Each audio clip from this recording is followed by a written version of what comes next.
in the club division. Now, I'm going to apologise ahead of time. I've contracted hiccups in the last 10 minutes, so apologies if there's my chat is a bit stunted. But why not grab a word with, even at this final event of the season. Sorry everyone about the hiccups. And our pole sitter. Going to be interesting to see how Gianluca gets on, of course, in this sport, if they wish, which are adjustable systems.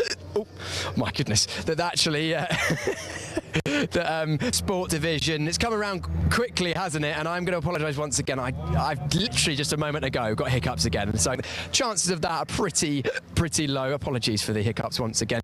Pole position's running off the grid, so I'll talk about that in a moment. The sun is just dropping down behind the